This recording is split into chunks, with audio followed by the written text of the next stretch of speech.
Hi sisters and brothers, welcome to our channel Guru Krupa 369.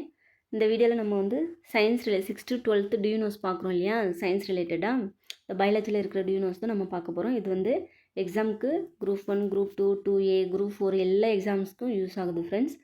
சரி வாங்க குயிக்காக பார்த்துடலாம். The mountain goat, namely Nilgiri Thar, can find small spaces on rock to climb with ease and keep its balance as it speeds. Nilgiri தார் வந்து அந்த மவுண்டனில் வந்து ஈஸியாக வந்து நடக்குதுன்னு சொல்ல வராங்க. நெக்ஸ்ட் பாருங்கள், in India jute crop is grown in 7 states. எவ்வளோ ஸ்டேட்டில்? 7 states வந்து க்ரோ பண்ணுறாங்க. West Bengal, Assam, Odisha, Bihar, Uttar Pradesh, Tripura and Meghalaya. West Bengal alone accounts over 50% of raw jute. நம்மளுக்கு தெரியும் இல்லையா, வெஸ்ட் பெங்கால் வந்து ஜூட் ப்ரொடக்ஷனில் ஃபஸ்ட்டில் இருக்குதுன்ட்டு. அப்போது அது மட்டுமே 50% வந்து இது பண்ணுது பாருங்கள். Next the finally cut wooden boards from the wood are layered. wood வந்து லேயர் பண்ணி one above the other to make plywood. இந்த மாதிரி தான் plywood வந்து ஒன்று மேலே ஒன்று வச்சு பண்ணுறாங்க. This kind of composite wood, this is a kind of composite wood. அதுக்கு வந்து காம்போசைட் woodன்னு சொல்கிறாங்களாம். நெக்ஸ்ட் வந்து plant name parts used medicinal use என்னென்னு பார்ப்போம். ஆம்லா வந்து எந்த பார்ட் யூஸ் பண்ணுறாங்க? ஃப்ரூட்டு. அப்போது cure vitamin C deficiency disease like scurvy. அப்போ ஸ்கர்வின்றது விட்டமின் சி ஓட டிசீஸு. Improve immunity. துளசி வந்து லீவ்ஸு சீட்ஸு யூஸ் பண்ணுறாங்க. காஃபு, கோல்டு, ப்ராங்கைட்டிஸ், எக்ஸ்பெக்டோரண்ட், அந்த ஸ்பூட்டம் வருது இல்லையா, நம்ம இரும்புனா சளி, அது அந்த மாதிரி இதுக்கெல்லாமே வந்து துளசி யூஸ் பண்ணுறாங்க. அலோவேரா பாருங்கள், லீவ்ஸ் யூஸ் பண்ணுறாங்க. Laxative, wound healing, skin Burns and ulcer, இது எல்லாத்துக்குமே வந்து அலோவேரா யூஸ் பண்ணுறாங்க. இப்போல்லாம் நிறைய இடத்துல அலோவேரா ஜூஸே குடிக்க வச்சுட்டாங்க. நீம் வந்து பார்க்கு, லீஃப் அண்ட் சீடு மூணுமே யூஸ் பண்ணுவோம். ஸ்கின் டிசீஸ்க்கு வந்து நீம் வந்து யூஸ் பண்ணுவோம். டர்மரிக் வந்து ரைசோம், சரியா? வேர்லேருந்து, ரைசோம்னா வேர்லேருந்து, வேரோட பார்ட் தான் ரைசோம்னு சொல்லுவோம். It helps body to fight foreign invaders, சரிங்களா? வெளியிலேருந்து உள்ள பாடிக்குள்ளே போகிற அந்த இது வந்து போவிடாமல் பண்ணுதுன்னு சொல்கிறாங்க. நெக்ஸ்ட் பாருங்கள், வேர்ல்டு ஃபுட் டே வந்து October 16. இந்த டேஸ் எல்லாம் நல்லா பார்த்துக்கோங்க ஃப்ரெண்ட்ஸ். இது வந்து கொஷனில் இப்போல்லாம் அடிக்கடி கேட்குறாங்க. அப்போ வேர்ல்டு ஃபுட் டே வந்து October 16. The aim of celebration of this day is to promote worldwide awareness and action for those who suffer from hunger and for need to ensure food security and nutritious diets for all. இது வந்து ஹங்கரு, அப்போ வந்து ஃபுட்டோட awareness பற்றி சொல்கிறதுக்காக தான் இந்த day வந்து கொண்டாடுறாங்க. Each year world food day is celebrated by the food and agriculture organisation, FAO சொல்கிறாங்க இல்லையா, food and agriculture organisation of United Nation, யூஎன்னோட ஒரு ஆர்கனைசேஷன் தான் இது. World food day adopts a different theme each year. Ask your teacher. அது நம்ம டே வந்து விட்டாங்கன்னா அதுக்கு வந்து எவ்ரி இயர் ஒரு தீம் விடுறாங்க இல்லையா, தீம் கூட நிறைய இடத்துல வந்து கேட்பாங்க கொஷின்ஸ்லாம். பார்த்துக்கோங்க ஃப்ரெண்ட்ஸ். நம்ம டேஸே வந்து தனியாக போட்டிருக்கோம், ஜனவரி டு மே வரைக்கும் போட்டிருக்கோம். அது பார்த்துக்கோங்க ஃப்ரெண்ட்ஸ், யூஸ்ஃபுல்லாக இருக்கும். ப்ளேலிஸ்ட்டில் இருக்கும், பார்த்துக்கோங்க, கரண்ட் அஃபேர் ப்ளேலிஸ்ட்டில். நெக்ஸ்ட் வந்து ஆஸ்திரேலியன் சயின்டிஸ்ட் ஹேவ் இன்வென்டட். யார்? Australian scientist have invented a way of removing wool from sheep without shearing. அந்த கட் பண்ணுறது இல்லாமல் எப்படி வந்து wool எடுக்கிறதுன்னு சொல்கிறாங்க. The new wool harvest technology is called BioClip. அந்த ஆஸ்திரேலியன்கார கண்டுபிடிச்சது வந்து BioClipன்னு சொல்கிறாங்க. அது வந்து இப்போ நார்மலாக நம்ம ஊரில் எல்லாம் ஷீப்புக்கு வந்து ஸ்கின்னை வெட்டுறாங்க இல்லையா, அந்த வெட்டுற மெத்தடு. ஆனால் இங்கே வெட்டுறதில்ல, வேறு மெத்தட் யூஸ் பண்ணி BioClip மெத்தட் யூஸ் பண்ணி தான் வந்து அந்த ஸ்கின்னை வந்து ரிமூவ் பண்ணுறாங்களாம்.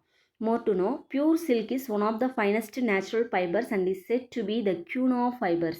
சரிங்களா? பியூர் சில்க் வந்து one of the finest natural fibre and it is to be the queen of the fibres, நம்மளுக்கு தெரியும். அப்புறம் பாருங்கள், more to know, it's believed that the silk was first discovered in, யார்? சைனாக்காரங்க தான் கண்டுபிடிச்சாங்க, by the Empress Ling Chi. சரிங்களா? India is the world second largest producer of the silk. அப்போ first China, second வந்து India.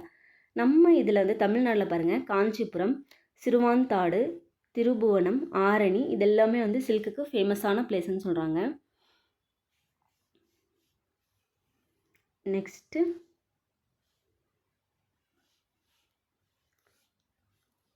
Anton van Leeuwenhoek, the first microbiologist designed own microscope. யார் first microscope வந்து design பண்ணாங்கன்னா Antony van Leeuwenhoek design his microscope. எப்போ in 1674 என்ன பண்ணியிருக்காருன்னா, he took plaque from his own teeth and observe it under the microscope. He was astonished to see many tiny organisms moving around which was otherwise invisible to naked eye. நம்ம normal கண்ணில் பார்க்க முடியாது. அவர் வந்து டீத்துலேருந்து பசை மாதிரி அந்த இதெல்லாம் எடுத்து மைக்ரோஸ்கோப்பில் வச்சு பார்த்துருக்காரு. எப்போ? 1674. அதெல்லாம் வந்து கண்ணுக்கு தெரியாத ஆர்கானிசம்ஸ் வந்து அவர் வந்து பார்த்துருக்காரு, அதுதான் சொல்கிறாங்க.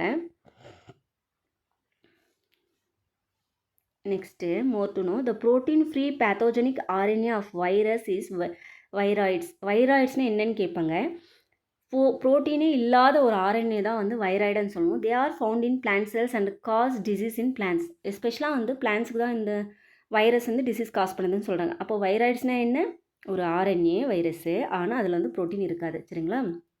நெக்ஸ்ட் பாருங்கள், Robert Koch father of bacteriology. இது கேட்டிருக்காங்க நிறைய எக்ஸாம்ஸில். ஃபாதர் ஆஃப் பாக்டீரியாலஜி யாருன்னா Robert Koch is the first German physician to study how pathogens cause disease. இவர் தான் வந்து எப்படி ஒரு ஆர்கனிசம் வந்து டிசீஸ் காஸ் பண்ணுதுன்னு கண்டுபிடிச்சதே இவர் தான், ராபர்ட் கோச். இவர் வந்து ஆண்டன் வன் லிவென்ஹாக் பார்த்தோம் இல்லையா 1674. அவர் வந்து மைக்ரோஸ்கோப்புக்குள்ளே அவரோட பல்லில் இருக்கிற அழுக்கு எடுத்து பார்த்து ஏதோ லிவிங் பீயிங்ஸ் இருக்குதுன்னு சொன்னார். ஆனால் ராபர்ட் கோச் தான் என்ன பண்ணார், எது வந்து பேத்தோஜன் வந்து டிசீஸ் காஸ் பண்ணுதுன்ட்டு ஸ்டடி பண்ணியிருக்காரு. In 1876, he showed that disease called anthrax of sheep was due to Bacillus anthracis. ஷீப்பில் வந்து ஒரு டிசீஸ் கண்டுபிடிச்சிருக்காரு 1876. அது வந்து எந்த பாக்டீரியா காஸ் பண்ணியிருக்குன்னா பேசிலஸ் ஆந்த்ராசிஸ் என்ற ஒரு இதுதான் வந்து காஸ் பண்ணியிருக்குன்னு சொல்லியிருக்காரு. அந்த which exist in pastures in the form of perspective spores. அந்த பேஷர்ஸ்னால் வந்து சின்ன சின்ன கொப்பளமாக இருக்குது இல்லையா, அந்த இதுலேருந்து எடுத்து பார்த்தா அதில் ஸ்போர்ஸ் இருக்குது. இதோட spores bacillus anthracis. He found the rod-shaped bacteria in the blood vessels of infected sheep and came to a conclusion that sheep and cattle came in contact with bacteria while grazing in the pasture. அனிமல்ஸ்க்கு வர டிசீஸ்க்கு காரணம் என்னென்னா bacillus anthracis தான். சரிங்களா? ஷார்ட்டாக ஞாபகம் வச்சுக்கோங்க. அப்புறம் வந்து க்ரூஸ்ஃபெல்ட் ஜாக்கோப் டிசீஸ், ஷார்ட்டாக வந்து ஜாக்கோப் டிசீஸ்ன்னு சொல்கிறாங்க. It's A neuro degenerative disease. சரிங்களா? நர்வஸ் ப்ராப்ளம் வந்துடும். இது வந்துச்சுன்னா நர்வஸ் ப்ராப்ளம் வந்துடும். As a result of this disease, cerebral cortex is affected and it is characterized by. இந்த டிசீஸோட சிம்டம்ஸ் எப்படி இருக்குன்னா ப்ரோக்ரெசிவ் டெமென்ஷியா, ஒரு மாதிரி மைண்ட்லெஸ்ஸாக இருப்பாங்க, மெமரி லாஸ் இருக்கும், பிஹேவியரல் சேஞ்சஸ் இருக்கும், பூர் கோஆர்டினேஷன் அண்ட் விஷுவல் டிஸ்டர்பன்சஸ் எல்லாமே இருக்கும். இந்த மாதிரி இருந்துச்சுன்னா இது எந்த டிசீஸோட சிம்டம்ஸ்னு கூட கேட்க சான்ஸ் இருக்குது, பார்த்துக்கோங்க. நெக்ஸ்ட் வந்து class of microorganism, type of microorganism, antibiotic produced. கிளாஸில் வந்து பாக்டீரியா பற்றி பார்ப்போம். பாக்டீரியாவில் வந்து ஸ்ட்ரெப்டோமைசிஸ் கிரீசியஸ் வந்து ஸ்ட்ரெப்டோமைசின் என்ற ஆன்டிபயோட்டிக்கை ப்ரொடியூஸ் பண்ணுது. அந்த பேருக்கு மேட்சாகவே இருக்கும், பார்த்துக்கோங்க. ஸ்ட்ரெப்டோமைசிஸ் எரித்ரஸ்னா எரித்ரோமைசின், இந்த ஸ்பீஷிஸ்ன்னு சொல்கிறாங்க இல்லையா, அதுலேயும் இல்லை ஜினஸ்லேயும் அதுக்கு ரிலேட்டடான ஒரு இது இருக்கும். பேசிலஸ் சப்டிலஸ் பாருங்கள், பெசிட்ராசின். பெனிசிலியம் நொட்டேட்டம், இது வந்து ஃபங்கை ரிலேட்டடாக பார்ப்போம். பெனிசிலியம் நொட்டேட்டம் வந்து பெனிசிலின் ஆன்டிபயோட்டிக் இருக்கும். செப்பலோஸ்போரியம் ஆக்ரோமோனியம், இது வந்து செப்பலோஸ்போரின். இது எல்லாமே நம்ம டே டு டே லைஃப்பில் வந்து நம்மளுக்கு டாக்டர்ஸ் வந்து ப்ரிஸ்கிரிப்ட் பண்ணுவாங்க, ஆனால் நம்மளுக்கு தெரியறதில்லை. எல்லாமே இந்த மருந்துங்க தான் கொடுப்பாங்க. சரிங்களா? இதில் பென்சிலின் மட்டும் எக்ஸெப்ஷன். அது வந்து பென்சிலின் அலர்ஜி இருக்கிறவங்களுக்கு கொடுக்க மாட்டாங்க, அது சாப்பிட்டாங்கன்னா உடனே செத்துருவாங்க. பென்சிலின் அலர்ஜி இல்லாதவங்க மட்டும்தான் இந்த பென்சிலின் வந்து கொடுப்பாங்க. ஓகே ஃப்ரெண்ட்ஸ், நெக்ஸ்ட் வாங்க type of vaccine, name of the vaccine, disease. இந்த டைப் ஆஃப் வேக்சின் வந்து 4 விதமாக இருக்குது. Live attenuated vaccine, inactivated vaccine. இன்ஆக்டிவேட்டட்னாலும் கில்டு ஆன்டிஜன்னாலும் ஒன்றே தான். சப்யூனிட் வேக்சின்ஸ்னால் பியூரிஃபைடு ஆன்டிஜென்ஸ், டாக்ஸாய்டுனா இன்ஆக்டிவேட்டட் ஆன்டிஜென்ஸ். இந்த மாதிரி 4 விதமான வேக்சின்ஸ் இருக்குது. இதில் வந்து எம்எம்ஆர் வந்து லைவ் வேக்சினில் வருது. அது எந்த டிசீஸ் போடுறாங்கன்னா மீசல்ஸு, மம்ஸு, ருபெல்லாக்கு. அதே மாதிரி லைவ் அட்டெனுவேட்டட் பிசிஜி, பேசிலஸ் காலமெட்டிக் யூரின், இந்த பாப்பா பிறந்த 3 டேஸ்க்குள்ளே போடுறாங்களா அதுதான் இது பிசிஜி. இது வந்து டியூபர்குலோசிஸ்க்காக போடுறாங்க. இது வந்து லைவாகவே இருக்கும் அந்த செல்ஸு. அப்போ தான் வந்து நம்ம பாடிக்குள்ளே போய் அதுக்கான இம்யூனிட்டி வந்து அது ப்ரொடியூஸ் பண்ணி வச்சுருக்கோம், ஆன்டிபயோட்டிக்ஸு. அப்புறம் இன்ஆக்டிவேட்டட் வேக்சின்ஸ் பாருங்கள், கில் பண்ணி நம்ம பாடிக்குள்ளே செலுத்துறது வந்து இன்ஆக்டிவேட்டட் போலியோ வைரஸ் போடுறது polio inactivated polio virus vaccine தான், அது வந்து போலியோக்கு போடுறாங்க. நெக்ஸ்ட்டு சப்யூனிட் வேக்சின் பாருங்கள், ஹெப்படைட்டிஸ் பி வேக்சின், அது வந்து ஹெப்படைட்டிஸ் போடுறது. டாக்ஸாய்டு வேக்சின் பாருங்கள், டெட்டானஸ் டாக்ஸாய்டு, டிடி இன்ஜெக்ஷன் போடுறாங்க இல்லையா, அதுதான் இது டெட்டானஸ். அதில் என்ன பாக்டீரியா இருக்குன்னா டெட்டானஸ் பாக்டீரியா இருக்கும். டிப்தீரியா டாக்ஸாய்டு, டிப்தீரியாக்காக போடுறது. ஓகே ஃப்ரெண்ட்ஸ், கொஞ்சம் நல்லா பார்த்துக்கோங்க. சயின்ஸ்லாம் ரொம்ப கஷ்டமாக இருக்குன்னு விட்டுருவோம். ஆனால் வரப்போகிற எக்ஸாம்ஸ்லலாம் இனிமேல் ஃபாரஸ்ட்டு எல்லாம் கமெண்ட் பண்ணிட்டாங்க இல்லையா, குரூப் 2 2Aலேயே வந்துருச்சு எல்லாமே. மேபி சயின்ஸ் கொஷின்ஸ் வந்து அதிகமாக வரலாம். நெக்ஸ்ட் வந்து டேஸ் பார்ப்போம். வேர்ல்டு ஹெல்த் டே வந்து April 7. வேர்ல்டு மலேரியா டே வந்து April 25. எய்ட்ஸ் டே வந்து December 1, நம்மளுக்கு தெரியும். வேர்ல்டு ஆன்டி டியூபர்குலோசிஸ் டே வந்து March 24. March 24ல் வந்து டிபி டேன்னு சொல்கிறாங்க. நெக்ஸ்ட்டு பார்ப்போம். நெக்ஸ்ட்டு டிசீஸ் தான் வருது. இந்த வீடியோ கொஞ்சம் லென்த்தாக போகும் ஃப்ரெண்ட்ஸ், கொஞ்சம் பார்த்துக்கோங்க. நெக்ஸ்ட் பாருங்கள், டிசீஸ் வந்து causative organism, mode of transmission, tissue, organ affected, symptoms. இப்போ வந்து ஒரு காமன் கோல்டுனா அதுக்கான வைரஸ் வந்து ரைனோ வைரஸ்ன்னு சொல்லுவோம். அது எப்படி ட்ரான்ஸ்ஃபர் ஆகுதுன்னா ட்ராப்லெட் இன்ஃபெக்ஷன். ட்ராப்பாக நம்ம தும்மும்போது அந்த மாதிரி ஆகும் இல்லையா, அப்போ ட்ராப்லெட் இன்ஃபெக்ஷனெல்லாம் வருது. ரெஸ்பிரேட்டரி ட்ராக் எது இதெல்லாம் அஃபெக்ட் ஆகுதுன்னா upper respiratory tract, inflammation of nasal chamber. அப்புறம் இதோட சிம்டம்ஸ் பாருங்கள், fever, cough, running nose, sneezing, headache எல்லாமே வருது. நெக்ஸ்ட்டு வந்து இன்ஃப்ளூயன்ஸா பார்ப்போம். மிக்ஸோ வைரஸ் தான் காஸ் பண்ணுது. ட்ராப்லெட் இன்ஃபெக்ஷன் மூலமாக ட்ரான்ஸ்ஃபர் ஆகுது. எதெந்த பார்ட்டு வந்து ரெஸ்பிரேட்டரி ட்ராக்கு, நாசல் மியூக்கோசா. சரிங்களா, இதோட சிம்டம்ஸ் பார்த்துக்கோங்க. நெக்ஸ்ட் வந்து மீசல்ஸ். இது எல்லாமே வந்து வைரஸ் பற்றி தான் படிக்கிறோம். இப்போ காமன் கோல்டு காஸ் பண்ண ரைனோ வைரஸ், இன்ஃப்ளூயன்ஸா வந்து மிக்ஸோ வைரஸ், மீசல்ஸ் வந்து ருபியோலா வைரஸு, மம்ஸ் வந்து மிக்ஸோ வைரஸ் பேராட்டிடிஸ். நெக்ஸ்ட்டு இந்த மாதிரி எது வைரஸ் எது பாக்டீரியான்ட்டு நமக்கு ஃபஸ்ட்டு கன்ஃபியூஷன் ஆகிடும் ஃப்ரெண்ட்ஸ். வைரஸ் கீழே எது வருது, பாக்டீரியா கீழே எது வருதுன்னு பார்த்துக்கோங்க. மம்ஸு, மீசல்ஸு, சிக்கன் பாக்ஸ் எல்லாமே வைரஸ் தான். சரிங்களா, வேரிசெல்லா ஜோஸ்டர் வைரஸ் இதெல்லாம் நிறைய வாட்டி கொஷனில் ஷூட் அவுட் ஆகிருக்குது. ரெஸ்பிரேட்டரி ட்ராக்கை வந்து இது பண்ணியிருக்குது. Eruptions of the skin, fever, uneasiness எல்லாமே இருக்கும். இப்போ மேலே பார்த்தது எல்லாமே வைரஸ். சரிங்களா, நெக்ஸ்ட்டு இது பாருங்கள், இது வந்து bacterial disease. Cholera acute diarrhoeal disease. எது காலரானாவே விப்ரியோ காலரா தான் இதில் வரும். இது வந்து பாக்டீரியா ஃப்ரெண்ட்ஸ். மேலே பார்த்தது எல்லாமே வைரஸ், கீழே வந்து பாக்டீரியா. இதெல்லாம் பார்த்துக்கோங்க எப்படி வந்து ட்ரான்ஸ்ஃபர் ஆகுதுன்ட்டு. கண்டாமினேட்டட் வாட்டர்னால வருது, அஃபெக்டட் ஆகும் இன்டெஸ்டைனு. அப்புறம் அதோட சிம்டம்ஸு, கண்ட்ரோல் மெஷர்ஸு.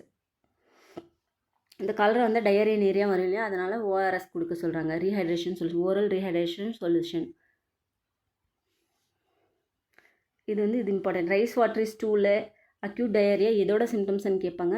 மெயினான சிம்டம்ஸ் வந்து அந்த மோஷன் வந்து ரொம்ப லூஸாக தனித்தனியாக போகும் இல்லையா, வாட்டர் தண்ணி கழுவுனா எப்படி இருக்கும் இந்த மாதிரி போகிறது தான் வந்து விப்ரியோ காலரை காஸ் பண்ணுற ஒரு டயரியா. Next typhoid. இதுக்கு இன்னொரு பேர் வந்து என்ட்ரிக் ஃபீவர். சால்மனெல்லா டைஃபி என்ற பாக்டீரியா தான் வந்து இது காஸ் பண்ணுது. இது ஃபுட்டு, அப்புறம் faeces contaminated infected person, house place இதனால் வருது. ஸ்மால் இன்டெஸ்டைன் வந்து அஃபெக்ட் ஆகுது. எந்த ஆர்கன் வந்து அஃபெக்ட் ஆகுதுன்னு பார்த்துக்கோங்க. இதோட சிம்டம்ஸ், ப்ரிவென்ஷன். நெக்ஸ்ட் பாருங்கள், இதுவும் வந்து எல்லாமே பாக்டீரியா தான். சரிங்களா, கீழே இருக்கிறதும் டியூபர்குலோசிஸ் வந்து மைக்கோபாக்டீரியம் டியூபர்குலோசிஸ்னால தான் டிபி வருது. டிப்தீரியா வந்து கார்னிபாக்டீரியம் டிப்தீரியே. ஊஃபிங் காஃப் வந்து பார்டிடெல்லா பர்டோசிஸ். இது வந்து டிபினா லங்ஸ் அஃபெக்ட் பண்ணுது, டிப்தீரியானா upper respiratory tract, whooping cough வந்து ரெஸ்பிரேட்டரி ட்ராக். இந்த மாதிரி தான் எல்லாமே ட்ராப்லெட் இன்ஃபெக்ஷன் மூலிமா தான் மோஸ்ட்லி வருது, பார்த்துக்கோங்க. ஓகே ஃப்ரெண்ட்ஸ், இதுதான் நம்ம இன்றைக்கி வந்து ஷார்ட்டாக பார்த்துருக்கோம். எது வைரஸ் எது பாக்டீரியான்னு ஃபஸ்ட்டு பார்த்துக்கோங்க ஃப்ரெண்ட்ஸ். உங்களுக்கு ஈஸியாக இருக்கும். சயின்ஸ்னாலே பயப்படாதீங்க. ஓகே, வீடியோ பிடிச்சிருந்தால் லைக் பண்ணுங்கள், ஷேர் பண்ணுங்கள். தேங்க்யூ. See you soon.